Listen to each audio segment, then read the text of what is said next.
வணக்கம். இவருங்க அவரைக்காய் வந்து ஒரு 1/2 கிலோ எடுத்துருக்கோம். முருங்கைக்காய் வந்து ஒரு 5-6 காய் எடுத்துருக்கோம். நல்லா க்ளீனாக கட் பண்ணி வச்சுட்டோம். அந்த அவரைக்காய் வந்து பொடியாக கட் பண்ணி வச்சுருக்கோம். முத்தில் அந்த அவரைக்காயை அந்த கொட்டை எடுத்து வச்சுட்டுங்க. இது வந்து என்ன பண்ண போகிறோம் பார்த்தீங்கன்னா, ஒரு காரக்குழம்பு செய்ய போகிறேன். எப்படி செய்யலாம் வாங்க வீடியோக்குள்ளே போகலாம். ஓகேங்களா? இதுக்கு தேவையான பொருள்லாம் பாருங்கள். என்னென்ன பொருள் பாருங்கள். புளி கரைசல், தக்காளி ஒரு 1/2 கிலோ, சாம்பார் வெங்காயம் 1/4 கிலோ, பூண்டு 100 கிராம், கொத்தமல்லி, கருவேப்பிலை, வீட்டு மிளகாய்த்தூள் ஒரு 4 டீஸ்பூன் எடுத்துருக்கேன்.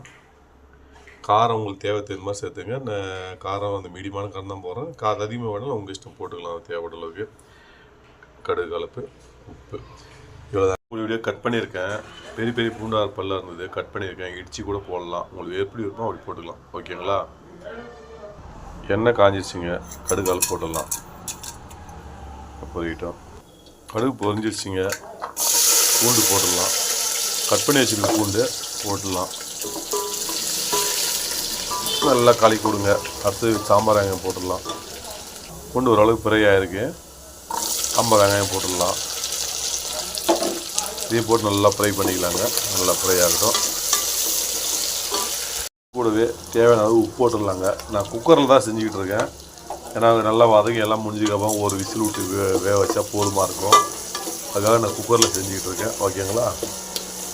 நல்லா உப்பு கூட போட்டாச்சுங்க. நல்லா ஃப்ரை ஆகட்டும்.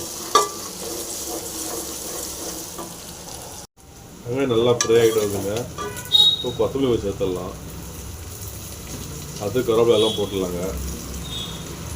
போட்டு நல்லா ஒரு களி கொடுங்க. நல்லா ஒரு கலக்கு நல்லா ஃப்ரை ஆகட்டும். அதுக்கப்புறம் லாஸ்ட்டாக இப்போ வந்து தக்காளி சேர்க்க போகிறோம். வெங்காயம் நல்லா ஃப்ரை ஆகிருக்கு. நம்ம தக்காளி சேர்த்துடலாம். தக்காளி சேர்த்து நல்லா கலக்கி கொடுங்க. நல்லா கொஞ்சம் வதங்கட்டும். அதுக்கப்புறம் மிளகாத்தூள் சேர்க்கலாம். தக்காளி போடாச்சுங்க. தக்காளி நல்லா வதங்கட்டும்.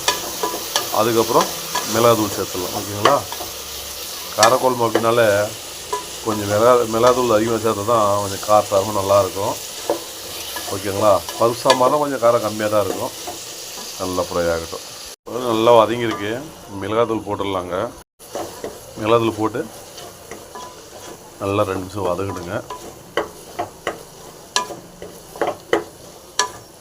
இப்போ நம்ம காய் சேர்க்க போகிறோம். தண்ணியும் சேர்த்துக்கலாம் காய் வேகிறதுக்கு. இப்போ தக்காளி வந்து நல்லா ஓரளவு வதங்கிடுச்சு. மசாலாவும் போட்டாச்சு. மிளகாத்தூள் நல்லா ஒரு 2 நிமிஷம் வதங்கட்டும். அதுக்கப்புறம் கொஞ்சம் லைட்டாக தண்ணி சேர்த்துட்டு நம்ம காயெல்லாம் கொட்டிடலாம். அதில் நல்லா வதங்கிடுச்சிங்க. சூப்பர் அருமையான பார்த்து வதங்கிடுச்சு. இப்போ நம்ம காயெல்லாம் அதில் சேர்த்துக்கலாம். முருங்கைக்காய் அவரைக்காய் போட்டாச்சுங்க. அப்படியே நல்லா களி கொடுங்க. நல்லா களி கொடுங்க. அப்படியே ஒரு 2 நிமிஷம் இதில் அது க்ளீனாக வேகட்டும். அதுக்கப்புறம் நம்ம தேவை தண்ணி சேர்த்துக்கலாம். ஓகேங்களா?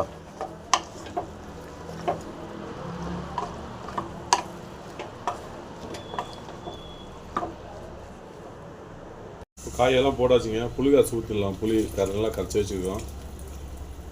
க்ளீனாக நறுவிடாமல் கரெக்டாக வந்து இப்படி எடுத்துருங்க. அதுக்கப்புறம் புளி ஊற்றியாச்சுங்களா? நல்லா ஒரு கலக்குங்க. ஓகேங்களா? அடுத்தது ஒரு 1/2 சொம்பு தண்ணி ஊற்றிடலாம். 1/2 சொம்பு தண்ணி ஊற்றியாச்சுங்க. நல்லா ஒரு கலக்குங்க.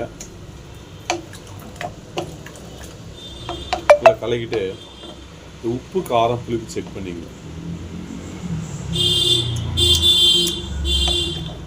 புளிப்பு ஓகேங்க. புளிப்பு கரெக்டாக இருக்குது. காரம் உப்பு கம்மியாக இருக்குது. கொஞ்சம் சேர்த்துக்கலாம். பாருங்கள், மிளகாத்தூள் கொஞ்சம் போட்டோம். உப்பு போட்டாச்சுங்க. அப்படியே கலக்கி விட்டுடலாம். இப்போ இந்த உப்பு காரம் புளிப்பு 3மே கரெக்டாக இருக்கும். தண்ணி அதிகமாக ஊற்றலுங்க. இது வேகும்போது கொஞ்சம் தண்ணி இன்னும் கம்மியாகிடும். ஓகேங்களா? நல்லா கலந்து விட்டு அப்படியே க்ளீனாக வந்து ஒரு குக்கரை மூடி விட்டு 1 விசில் வந்தால் போதும். 2 விசில் விடலாம். முருங்கைக்காய் வந்து உடஞ்சி போயிடும். அதனால் 1 விசில் போதுமாக இருக்கும். முருங்கைக்காய் எல்லாமே வேறு காய் இருந்தால் 2 விசில் விடலாம்.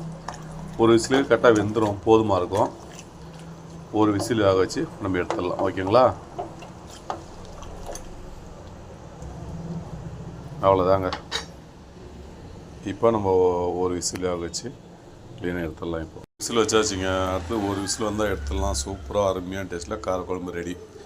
நீங்களும் இதே போல் முருங்கைக்காய் வரகு இருந்தால் கருவேலம் செஞ்சு பார்த்துட்டு கண்டிப்பாக கமெண்ட்டில் மறக்காமல் சொல்லுங்கள். ஓகே காய்ஸ், வீடியோ பிடிச்சா லைக் ஷேர் பண்ணுங்கள். மீண்டும் அடுத்த ஒரு நல்ல சந்திக்கிறேன். நன்றி, அனைவருக்கும் வணக்கம். இது வெந்தோடனே எப்படின்னு காமிக்கிறேன்.